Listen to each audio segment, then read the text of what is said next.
What's going on, everybody? Kalipis Tech here, coming back at you with another video. This is tips, tricks, and cool features for the Visible Midnight. In this video, I'm going to be giving you some tips and tricks for this phone that you might not know about. Now, if you want to learn more about this phone, be sure to check out my full review and beginner's guide for it as well. And for your convenience, I will be including the link to this phone in the video description. So if you want to see more information about pricing and availability, be sure to check out that link because this does change from time to time. But with all that being said, let's get started. So the first thing I want to show you is a quick way to get to your camera. Now, opening the camera app is easy enough if you happen to be on the home screen, but if you want to capture something really quickly, say you're doing something else on the phone, maybe you're in a different app or something like that, there's a quicker way to do it. Now, all you need to do, no matter where you are on the phone, is double tap your power key like this. And as you can see, the camera is opened right up. Now this is active by default, so you don't even need to go to your settings to change anything. So just keep in mind that no matter what you're doing on your phone, if you ever need to get to the camera really quickly, again, all you need to do is double tap the power key and it's gonna open right back up no matter what app you're on.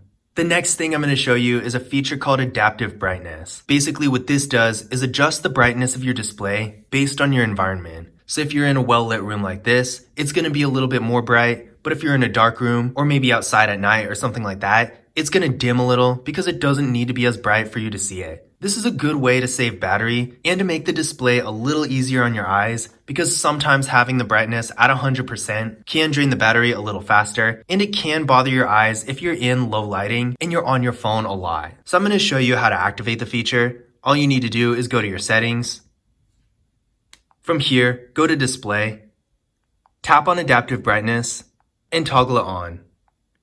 Now this feature technically is on by default, but in case it's not on your phone, that's how you get to it. Now despite its potential usefulness, adaptive brightness isn't for everyone. Some people just like to have the display at 100% all the time. And I can definitely relate because I'm one of those people. I usually don't use this feature, but I still recommend giving it a shot because based on your personal preference, you might actually find you like it. Now, if you do like to keep your display at 100% brightness at all times, and you're not too concerned about battery or anything like that, but you want to make it a little bit easier on your eyes, especially at night, there's another feature for you. This feature is called Night Light. So what this is going to do is tint your display in an amber color to filter out some of that blue light that can be hard on our eyes. So for this feature, we're going to go back to where we were before, which in case you missed it, is the settings, display, and right here, right above adaptive brightness, is the night light.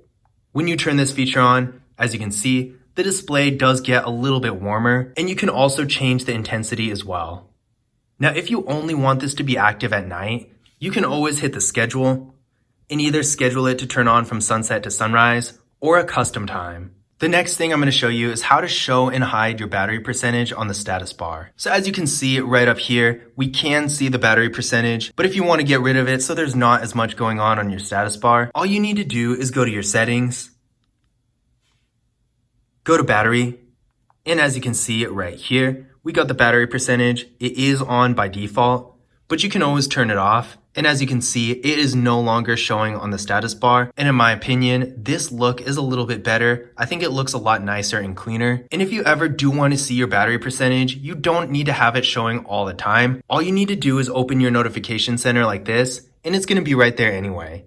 But of course, if you do like to have it on the status bar itself, again, it is on by default, so you don't need to do anything. Now, while we're in the battery menu, I want to talk about another cool feature called the battery saver. This is a feature that can be really useful when your phone's dying and you want to conserve the power a little. So when we activate it, it's going to put the phone in a low power mode. As you can see, it's now in dark mode because dark mode consumes a little less power. And it's also going to slow down your processor and stuff like that so it doesn't use as much battery. Now keep in mind that because of this, you don't want to have this feature on unless you really need it. Because if you're at 95% like I am right now, then it's really not going to help a whole lot. All it's going to do is make the phone really slow and not really a whole lot else. But if you're in one of those situations where your battery is really dying, maybe you're below 20% or something like that, and you just want to keep your phone on until you can get to a charger, this is a good solution. You can also set a schedule, and what this is going to do is turn on low power mode based on a certain percentage, which you set yourself. In addition to this,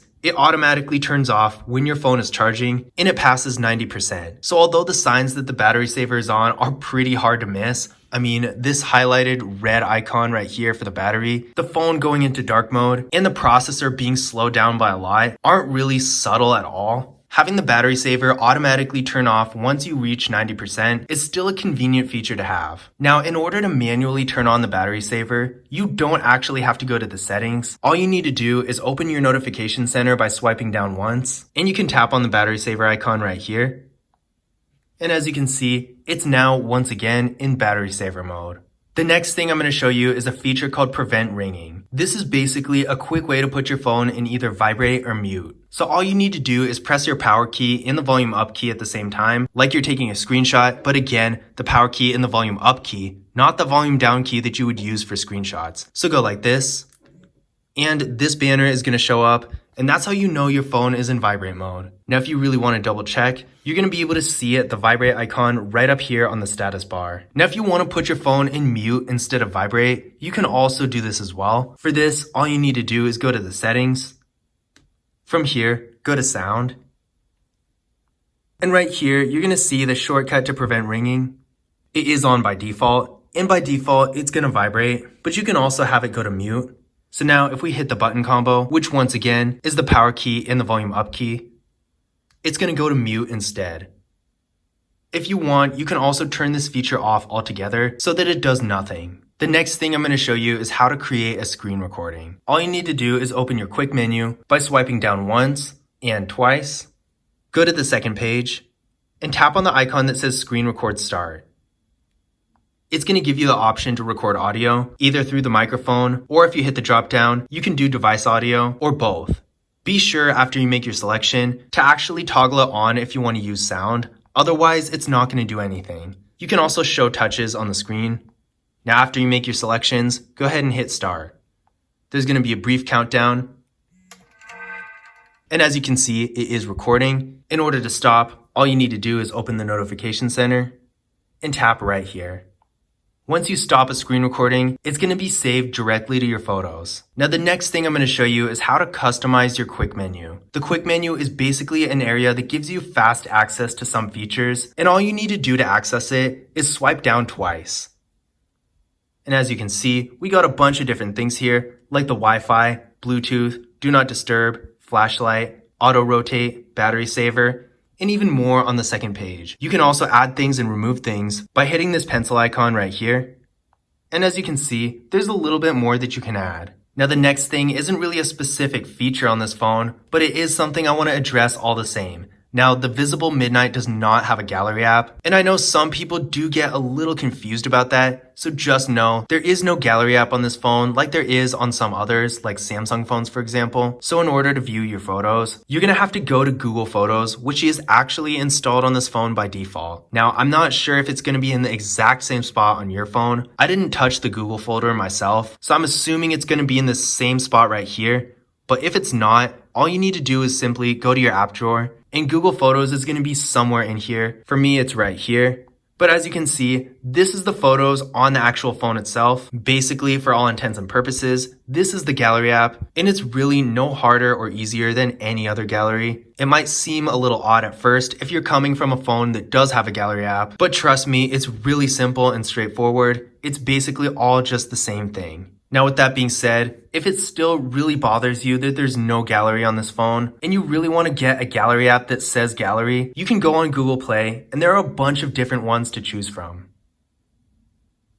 Now the last thing I'm going to show you is a feature called Tap to Wake. Basically what this does is if your screen is locked, you can tap on it and wake it up. As you can see, right now it's not doing anything because the feature is not on, so I'm going to show you how to turn it on. So first things first, of course, we're going to go to Settings.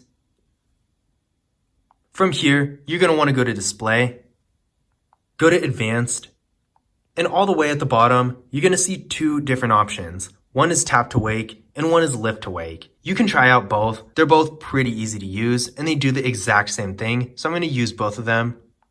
Now with Tap to Wake on, in order to wake up your display, you're going to want to double tap it, and there we go. Now with Lift to Wake, it's basically the same thing. All you're doing is picking up your phone and it'll turn on the display. So